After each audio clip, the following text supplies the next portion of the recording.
ఎట్లున్నది తెలంగాణ పరిస్థితి ఏంటి, ఏం నడుస్తుంది రాంబాబు? రాష్ట్రంలో ముఖ్యమంత్రి విధానాన్ని ఎట్లా చూడాలి? విద్యార్థుల పట్ల కావచ్చు, నిరుద్యోగుల పట్ల కావచ్చు. రాష్ట్రంలో ఉద్యోగాలన్నీ నేనే ఇచ్చిన అని చెప్పేసి దాదాపుగా నిరుద్యోగులకు 65,000 ఉద్యోగాలు ఇచ్చిన అని చెప్పేసి రాష్ట్ర ముఖ్యమంత్రి చెప్తుండు. ఇది కరెక్టేనా? రాష్ట్రంలో పరిస్థితి ఎట్లున్నదంటే, ఒక చదువు రానోన్ని, ఓ రియల్ ఎస్టేట్ బ్రోకర్ని తీసుకొచ్చి ఒక రాష్ట్రాన్ని, మంచి రాష్ట్రాన్ని ఆయన చేతిలో పెడితే ఎట్లుంటుంది? ఎక్కడ భూములు కనబడితే అక్కడ దాన్ని ఎట్లా దోసుకోవాలి, మంచిగా ఉన్న దాన్ని ఎట్లా తెరలేయాలని చెప్పేసి ఎట్లయితే అవుతుందో గట్లనే ఇప్పుడు తెలంగాణ పరిస్థితి. ఏరు కోరి తెచ్చుకున్న మొగుడు ఎగిరేరు తన్నినట్టు అనేది ఒక సామెత ఉంటుంది, మోటు సామెత. ఓ గట్లున్నది కథ. ప్రజలందరూ పోయిన ప్రభుత్వం 10 ఏళ్ళు ఇట్లా మమ్మల్ని పరిపాలించి ఇట్లా వేసింది అట్లా వేసింది అని చెప్పేసి వీళ్ళు చెప్పిన దొంగ మాటలకు నమ్మి మేము వచ్చిన తర్వాత పిల్లలకు రియంబర్స్మెంట్ బకాయిలు ఇస్తాము, తర్వాత గ్రీన్ ఛానల్ పెట్టి నెల నెల పైసలు ఇస్తాము, తర్వాత 420 హామీస్, 6 గ్యారంటీస్, మద్దతు ధర, తర్వాత 500 బోనసు, తర్వాత స్కూటీలు, తర్వాత విద్యా భరోసా కార్డు, ఇలాంటి అన్నీ చెప్పుకుంటూ పోతే నోటికి వచ్చిందే చెప్పిండు కాబట్టి అందరు నమ్మి అరచేతిలో వైకుంఠం చూపెడితే గుద్దుతే ఈ ప్రభుత్వం మారింది, ప్రజాప్రభుత్వం అని చెప్పిండు. ప్రజాప్రభుత్వంలో మీ బతుకులు మారుతాయి, మీరు మొత్తం తెల్లగా అయిపోతారు, ఇక నల్లగా ఉన్న వాళ్ళు అందరు తెల్లగా అయిపోతారు అన్నట్టుగా చెప్పిండు అన్నట్టు. కానీ వచ్చిన తర్వాత 2.5 ఏళ్ళు అయితలేదన్న, సినిమా సితారా కనబడుతుంది, ఏది లేదు, చూస్తే ఖాళీ బొచ్చినాయి. ఆయన అన్నాడు కదా, ఏంటి మన లంక బిందెలు ఉన్నాయి అన్నాడు కదా, లంక బిందెలు ఉన్నాయనుకుని వచ్చిన నేను ఇక్కడ ఏమి లేదని అంటాను కదా. మరి అప్పుడు లంక బిందెలు ఉన్నాయనుకుని వచ్చినప్పుడు అప్పుడు ఇన్ని హామీలు ఇచ్చాము నీకు తెలియదా? 3,24,000 కోట్ల రూపాయలల్లా నువ్వు ఏ శాఖకి ఎంత పెడుతున్నావు, ఆ 3,24,000 కోట్ల రూపాయలు నువ్వు ఖర్చు పెడతలేవు అనేది కూడా తెలుస్తలేదు. ఈ రాష్ట్రానికి హోంమంత్రి ఈయనే, శాంతి భద్రతలు చక్కలేవు. ఈ రాష్ట్రానికి విద్యాశాఖ మంత్రి ఈయనే, పిల్లల బడులు మూసేస్తా అంటాడు, ఆడపిల్లలకు బాత్రూమ్ పోవడానికి బాత్రూమ్ లేవు, యూనివర్సిటీలు రిక్రూట్మెంట్ లెక్క వెలవెలబోతున్నాయి, వాటికి బ్లాక్ గ్రాంట్ లేదు, వాటికి బడ్జెట్ లేదు, తర్వాత దానిలో ఉన్నటువంటి రిక్రూట్మెంట్ లేక పరిశోధన పడికేసింది. ఈ రాష్ట్రానికి మున్సిపల్ శాఖ మంత్రి ఈయనే. ఇంత పెద్ద హైదరాబాద్ నగరము విశ్వనగరం అని చెప్పేసి, సిటీ ఆఫ్ డెస్టినీ అని చెప్పేసి చెప్తారు కదా. ఈ తెలంగాణకు అత్యధిక రెవెన్యూ సమకూర్చేటువంటి నగరం ఇదే కదా. కానీ మొన్న మనం చూసినాం, 5 నిమిషాలు వాన కొడితే మొత్తం మొఖాల వంటి నీళ్లు.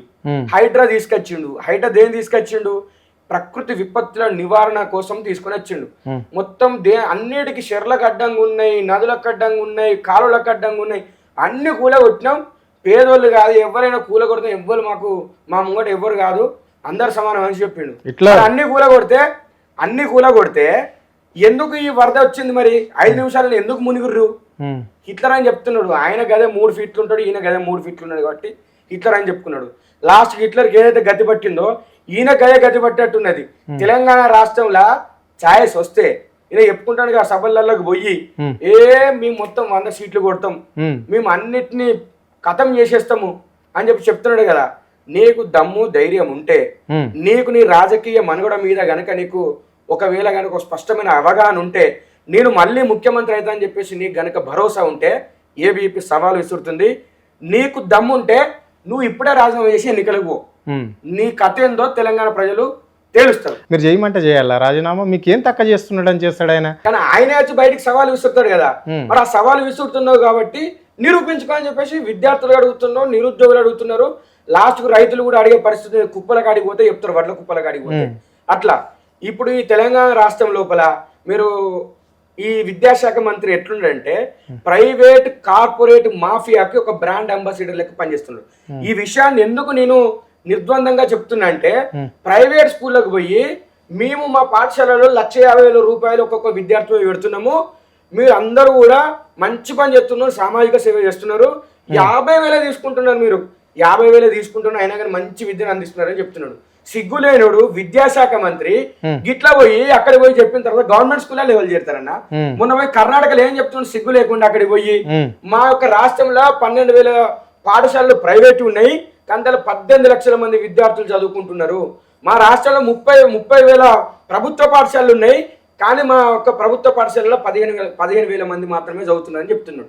నువ్వు 1,50,000 రూపాయలు ఖర్చు పెట్టబడుతుంది, నువ్వు మధ్యాహ్న భోజనం అనబడుతుంది, నువ్వు బ్రేక్ఫాస్ట్ స్కీమ్ అనబడుతుంది, ప్రీ ప్రైమరీ ఎడ్యుకేషన్ అనబడుతుంది, తర్వాత వేల సంఖ్యలో ఉపాధ్యాయులు ఉండ్రి. మరి ఎక్కడ పోతుంది? నీ డిఈఓలు ఏం చేస్తారు, నీ ఎంఈఓలు ఏం చేస్తారు? ప్రతి సంవత్సరం వందల సంఖ్యలో పుట్టుకొస్తున్నటువంటి ప్రైవేట్ పాఠశాలల్లో వందల సంఖ్యలో ఉంటారు విద్యార్థులు. నీ యొక్క ప్రభుత్వ పాఠశాలలో మాత్రం విద్యార్థుల సంఖ్య ఎంత ఉంటే ఉపాధ్యాయుల సంఖ్య ఎంత ఉంటుంది? 15 మంది ఉపాధ్యాయులు ఉంటే 15 మంది వాళ్ళు ఉంటారు. నీ బడిబాట కార్యక్రమం ఎటుపోతుంది? నువ్వు పెట్టే సంక్షేమ పథకాలు ఎటుపోతున్నాయి? నువ్వు స్కూళ్ళల్లో ఈ రాష్ట్రం లోపల ఇప్పుడు విద్యా సంవత్సరం స్టార్ట్ అవుతుంది. ఈ దిక్కుమాలనోడు ఏబట్టి విద్యార్థులకు స్కూలు బడి బట్టలు ఇచ్చే పరిస్థితి ఏదన్నా, స్కూల్ పుస్తకాలు ఇచ్చే పరిస్థితి లేదు. ఇప్పటికి ఎంఈఓ ఆఫీసులలో పోయి చూద్దాము, ఇప్పటికే పుస్తకాలు ఇచ్చిన పరిస్థితి లేదు, వాళ్ళకి బడి బట్టలు ఇచ్చే పరిస్థితి లేదు. గిట్ల చేసిన తర్వాత ఎవరు వస్తారు? నువ్వు అంటున్నావు ఇంటిగ్రేటెడ్ స్కూల్స్ ఉన్నావు. ఇంటిగ్రేటెడ్ స్కూల్స్ 200 కోట్లతో కడుతున్నాం. 500 మంది ఎస్సీలు, 500 మంది బీసీలు, 500 మంది మిగతా మైనార్టీలు ఇవన్నీ కలిపి ఒక్క దగ్గర ఉంచుతాం. కుల మత జాతి భేద లింగ విభేదాలు లేకుండా ఇక్కడ నేను చదివిస్తానంటున్నావు. 200 కోట్లు పెట్టి 119 నియోజకవర్గాలల్లా నువ్వు కట్టించిన స్కూల్ ఇవ్వచ్చినాయి. అంత ముందుకు వచ్చిన గురుకులాలనే నువ్వు ఇవంటివి. మరి జిల్లా పరిషత్ స్కూల్ ఎటు పోవాలి, మండల పరిషత్ స్కూల్ ఎటు పోవాలి, తెలంగాణ మోడల్ స్కూల్స్ ఎటు పోవాలి, కస్తూర్బా గాంధీ విద్యాలయం ఎటు పోవాలి? ఇవన్నిట్ల వీళ్ళన్నిట్ల విద్యార్థులందరూ దేల జైన్ కావాలి, ఎక్కడ చదువుకోవాలి? నువ్వు అన్నదానికి ఏమన్నా విధానం ఉన్నదా? అంటే కొత్తగా వచ్చినా కాబట్టి నా బ్రెయిన్ చైల్డ్ అని చెప్పేసి ఈ కట్టిత్తనేది కాదు. ఫీ రియంబర్స్మెంట్ ఇస్తే 30% కమిషన్ రాదు. 200 కోట్లు పెట్టి కడితే దాని 30% కమిషన్ వస్తుంది.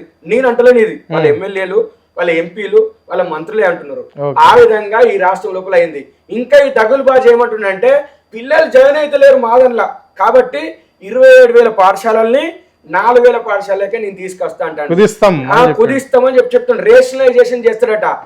ఈ యొక్క దిక్కుమాలిన ముఖ్యమంత్రికి, ఈ చదువురాని ముఖ్యమంత్రికి కట్ హిందీ కట్ ఇంగ్లీష్ మాట్లాడుకుంటా నేను ఉద్ధరిస్తున్నాను పొడతాను రాష్ట్ర దేశంలో అని చెప్పే ముఖ్యమంత్రికి పక్కపొంటి మొన్న యువకులు, విద్యార్థులు, నిరుద్యోగులు అందరు కలిసి ఎన్నుకున్నారు. ద్రవిడ రాజకీయాలను పక్క పెట్టి ఒక సరికొత్త దాని విషయానికి వస్తాం. ఇప్పుడు రాజుకు అవకాశం ఇద్దాము ఒకసారి. రాజు, మీరు తెలంగాణలో జరుగుతున్న పరిణామాలను మీరు అన్ని చూస్తూనే ఉన్నారు. ఓ పాట రూపంలో విద్యార్థులకు కావచ్చు, నిరుద్యోగులకు కావచ్చు, రాష్ట్ర ప్రభుత్వం చేస్తున్న అన్యాయాలపైన ఒక చిన్న పాట పాడాలి. దాంతో స్టార్ట్ చేద్దాం. గారడి వేసిండు, గడబిడి చేసిండు, లొల్లికి దిగుతుండు అంటే ఏమన్నా అడిగితే ఏమంటుండు? గారడి, మాటల గారడి ముఖ్యమంత్రి సారు, మా ముఖ్యమంత్రి సారు, నీ 6 హామీలు 420 గ్యారంటీలు ఎటుపోయినాయి సారు, మా ముఖ్యమంత్రి సారు. ఫీజు రియంబర్స్మెంట్ రానే రాలే, స్కాలర్షిప్ లేనే లేలే, ఉద్యోగము రానే రాలే, నిరుద్యోగులు ఇట్నే ఉన్నారు, రైతు గోసలు ఏడబట్టుకున్నారు ముఖ్యమంత్రి గారు, రైతాత్మచరి తెలంగాణలో జరుగుతున్నాయి సారు, ఏడబోయినారు మా ముఖ్యమంత్రి గారు. ఆ చదువు రానే రాదు, ఫారెన్లు పోతుర్రు, చదువుకునే మమ్మల్ని ఆగమే చేస్తుర్రు, ఆ ముఖ్యమంత్రి గారు మా గణపడతలేరు, మా గోస మీకు తెలియదు, మా గోస పట్టించుకోరు. రైట్, మీరు అన్నట్లనే చదువు రానోళ్ళు అమెరికా పోతున్నారు, లండన్లో పోతున్నారు, విదేశాలన్నీ తిరుగుతున్నారు అని చెప్తున్నారు. ముఖ్యమంత్రి చెప్పిండు కదా, ఇంగ్లీష్ రాని అవసరం లేదు, నేను ఎక్కడైనా తిరుగుతలేనా లేకుంటే నేను మాట్లాడతలేనా, ఈ రాష్ట్రానికి ముఖ్యమంత్రి కాలేదా? చాలా మంది ఉంటారు చదువుకున్న వాళ్ళు మన వెంట పెట్టుకొని మనం అడిగితే చెప్పేవాళ్ళు అంటున్నాడు. మరి ఇది అంటే చదువు రానోళ్ళు ముఖ్యమంత్రి కావద్దంటారా, రాజకీయాలలో ఉండద్దంటారా? అందరు ముఖ్యమంత్రులు అవుతారా అండి ఈ రాష్ట్రాల్లో? అందరు అవుతారా ముఖ్యమంత్రులు? అందరు కారు. ముఖ్యమంత్రి ఏంటి? ఓకే అంటే అందరు కూడా చదువు ముఖ్యమంత్రి చదువుకున్నాడే కదా. ఏం చదువుకున్నాడు అన్న? ఆయన ఎక్కడ చదువుకున్నాడు నాకే తెలియదు. కొండారెడ్డి పల్లెలో పుట్టిందో పుట్టిందో ఇదో పులే, ఏడ పులే, పులి లెక్క నల్లమల్ల లేదు, గిల్లమల్ల లేదు. నల్లమల్ల అంటే కుచ్చిడిచి పెడతారు. ఇప్పుడు తెలంగాణ రాష్ట్రంలో విద్యార్థులంతా కూడా ఆవేదనతో ఉంటారు. నన్ను ఎందుకు చెప్తున్నా అంటే, అరే చదువురాని ముఖ్యమంత్రి ఫారెన్లో పోయి చదువుకుంటేనేమో పైసలు కడుతుంది కాంగ్రెస్ గవర్నమెంట్. అరే మాకు రావాల్సిన స్కాలర్షిప్ పడుతున్నామో స్కాలర్షిప్ ఇవ్వమని అక్రమ కేసులు పెడతారు, పోలీసులు లాఠీచార్జ్ చేస్తారు. మహిళలను చూడకుండా నిన్ననే చేసినాడు డిఓ ఆఫీస్ లో అమ్మాయిని పాపం గొరగొర గుంజుకోపోతారు. గొరగొర గుంజుకోపోవడానికి మీ ఇంటికాడ ఏమన్నా దొంగతనం చేసిందా, అమ్మాయి లంగతనం చేసిందా? అరే ఎందుకు గుంజుకోపోతారు? ఎందుకు ప్రశ్నించాలి ప్రభుత్వాన్ని? ఎందుకు ప్రశ్నించాలి? ఎందుకు? మా స్కాలర్షిప్ ఇస్తలేదు, ప్రభుత్వాన్ని ఎంచుకున్నది మేము. మా ఫీజు నెంబర్ ఇస్తలేదు, ప్రభుత్వాన్ని ఎంచుకుంది మేము. మాకు ఉద్యోగాలు ఇస్తలేదు, ప్రభుత్వాన్ని ఎంచుకుంది మేము. కాంగ్రెస్ ప్రభుత్వానికి ఏమి ఇచ్చింది హామీలు? అంటే ఓన్లీ ఏపీకి సంబంధించిన విద్యార్థులు ఎన్నుకుంటేనే అన్న ఏపీ ఒక్కటి ఏమో కాంగ్రెస్ గవర్నమెంట్ ఈరోజు ఏబీ అనేది వాయిస్ ఆఫ్ స్టూడెంట్స్, రైట్. ఇక అందరు కూడా స్టూడెంట్ సమస్యల మీద మీకు కొట్లాడతాను. నిజంగా నువ్వు రా ఆద్య టీవీలకి నువ్వురా, నీ రిపోర్టర్ పట్టుకరా, నేను తీసుకొస్తా. కాంగ్రెస్ గవర్నమెంట్ లో పాఠశాలలు మీ ఊర్లో బడి ఉండే నాన్న వెనకట, ఇప్పటికా బళ్ళు ఎంతమంది చదువుతారే, ఎంతమంది ఉపాధ్యాయులరే. మన ఊరు మన బడి అని మా ఊర్లో రెండు ఫోటోలు పెట్టారు.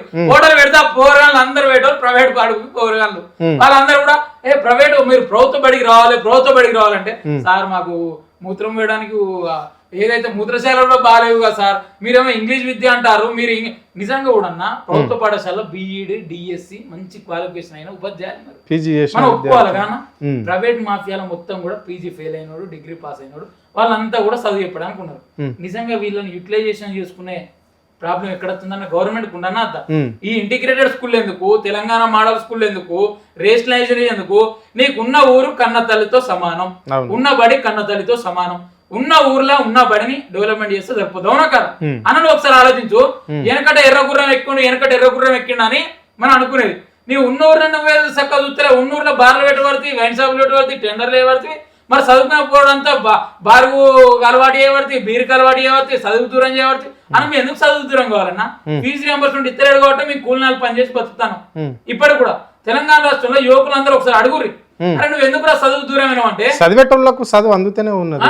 చదివేటోళ్ళకి ఎక్కడ అందుతాను అన్న? నిజంగా అంటే ఏ వర్గాలకు అందకొచ్చింది అది వర్షం చెప్పండి మీరు. అంటే చదువు అందరికి అందుతుంది కదా రాంబాబు. ఒక విషయము ముందన్నారు, ఆ రెండు విషయాలు ప్రస్తావించి చెప్తాను. ఇంగ్లీష్ వస్తేనే ముఖ్యమంత్రి కావాలని అన్నారు, రైట్? ఈ ప్రజాస్వామ్య దేశం లోపల అంగుటోళ్ళను కూడా ఎన్నుకున్నారు. బీహార్ లో రబ్రీదేవి ముఖ్యమంత్రి చేసింది, ఆమెకి ఏం రాదు. 9వ తరగతి చదవనోళ్ళు కూడా ముఖ్యమంత్రులు ఉన్నారు. పాలన మంచిగా చేస్తే ప్రజల యొక్క హృదయాలను అర్థం చేసుకుని పాలన చేస్తే ఏం కాదు. అరే ప్రపంచ దేశాలను ఇప్పుడు రష్యా సూపర్ పవర్ ఉన్నది, చైనా సూపర్ పవర్ ఉన్నది, వాళ్ళు ఇంగ్లీష్ మాట్లాడతారే. వాళ్ళు అంతర్జాతీయ వేదికల మీద ఎట్లా మాట్లాడుతుండ్రు? చైనా అధ్యక్షుడు వచ్చి మ్యాండరిన్ లో మాట్లాడతాడు, రష్యా వచ్చి వాళ్ళ సొంత భాషలో మాట్లాడతాడు. ఇంగ్లీష్ మాట్లాడుతూనే వచ్చిందా? మీ ఇంగ్లీష్ గురించి మాట్లాడతలేము కానీ ఇంగ్లీష్ లో అసలు నాకు మాట్లాడరాదు అట్లనే అవుతుంది అని చెప్పేసి అనుకుంటూనే ఇంగ్లీష్ మాట్లాడుకుంటే నీకు వచ్చింది ఏదో మాట్లాడి రాష్ట్రం పని ఎందుకు ఇస్తావు అని చెప్పేసి మేము అట్లా అంటున్నాం. అంటే తెలుగులో మాట్లాడమంటారు. ఏం చెప్తున్నాం అంటే చదువు రానోడు అని ఎందుకు అంటున్నాం అంటే నిజంగా చదువుకున్నాడు అయితే బళ్ళను మంచిగా చేయాలి, యూనివర్సిటీలో మంచి చేయాలి, ఫీజు రియంబర్స్మెంట్ ఇవ్వాలి, స్కాలర్షిప్ ఇవ్వాలి, విద్యార్థికి ఇచ్చిన అన్ని ఏవైతే హామీ ఇచ్చినా అన్ని నెరవేర్చాలి. నిజంగా ఇప్పుడు నువ్వు ఉన్నావు అన్న రైతు కష్టం తెలుస్తుంది. ఈయన చదువుకున్నానికి కష్టం తెలవాలి, చదువురాని మొదకే తెలుస్తుంది. ఊర్లో ఆయన ముఖ్యమంత్రి చదువుకున్నాడు, ఆయన పెద్ద రైతు కూడా అంటే రైతుల కష్టాలు తెలుస్తాయి. అంటే ఆయన చెప్పింది మీరు వాళ్ళు చెప్తారు, మా తాత పోలీస్ పట్టేలు, మా నాన్న పోలీస్ పట్టేలు. నేను చెప్పడం కాదు, రైతు బిడ్డను గవర్నమెంట్ స్కూల్ ముఖ్యమంత్రి చెప్పిండు కదా. మరి అదే గవర్నమెంట్ స్కూల్ చదువుకున్నాయి, నేనే గవర్నమెంట్ స్కూల్ ఎందుకు ఆలోచిస్తాను? ఎందుకు రేషనలైజేషన్ చేస్తున్నా? 20,000 స్కూల్ ఉన్నాయి, 4,000 పాఠశాలలు ఎందుకు పెడుతుండు అంటే ఈయన గవర్నమెంట్ స్కూల్ చదువుకుంటే గవర్నమెంట్ స్కూల్ అని మూతపడన్నా అంటే ఆయన ప్రైవేట్ స్కూల్ కొండారెడ్డిపల్లె. ఒక్క నిమిషం, కొండారెడ్డిపల్లెడా 500 మంది జనాభా ఉంటారు కావచ్చు, ఆ ఊళ్ళో స్కూల్ ఉన్నది, మరి స్కూల్ ఎత్తేస్తాడా? స్కూల్ ఎత్తేస్తాడా అక్కడ? నువ్వు ఎందుకు పోతున్నారు? నువ్వు మొన్న చెప్తున్నాడు పిల్లలందరూ ప్రైవేట్ స్కూళ్ళలో సక్సెస్ కావడానికి కారణం ఏంటి? మేము వాళ్ళకి బస్సులు పెడుతున్నారు, తర్వాత మంచి విద్యను అందిస్తున్నారని చెప్పిండు. నేను ఎవడు ఆపిండు? నువ్వు చెప్తున్నావు ఆయన ఎజెండా జెండానే. కాంగ్రెస్ పార్టీ జెండా ఎజెండా ఒకటే. ఇక్కడ రైతును రాజును చేయడము, పేద విద్యార్థులను చదివించడము, ఈ రాష్ట్రాన్ని అభివృద్ధి చేయడము, పేదలకు ఉచిత వైద్యం ఇవ్వడం. అంటే వైద్యం ఇవ్వడము అనేదే వాళ్ళు ఎన్నికల తెలంగాణ రాష్ట్రంలో ఉంటున్నావు, వేరే రాష్ట్రంలో ఉంటున్నావు చెప్పు, ఇవన్నీ అమలవుతున్నాయా? నీ గుండె విధా చేతేసుకొని చెప్పు. తెలంగాణ రాష్ట్రంలో పేదోనికి న్యాయం చేస్తుందా కాంగ్రెస్ గవర్నమెంట్? మీరు చెప్పాలి, చెప్పండి. అంటే వాళ్ళ లక్ష్యం అదే కదా. రైతును రాజు చేయడం అంటే ఇప్పుడు వర్షాకాలం వచ్చింది, ఇంకా కళ్ళాలలో వడ్లు ఉన్నాయి, వడ్ల కుప్పల ప్రాణాలు పోతున్నాయి, గిట్టుబాటు ధర వస్తలేదు, 500 రూపాయలు బోనస్ వస్తలేదు, దొడ్డు వడ్లను కొంటలేరు. ఇది రైతును రాజును చేయడమా? రైతు రుణమాఫీ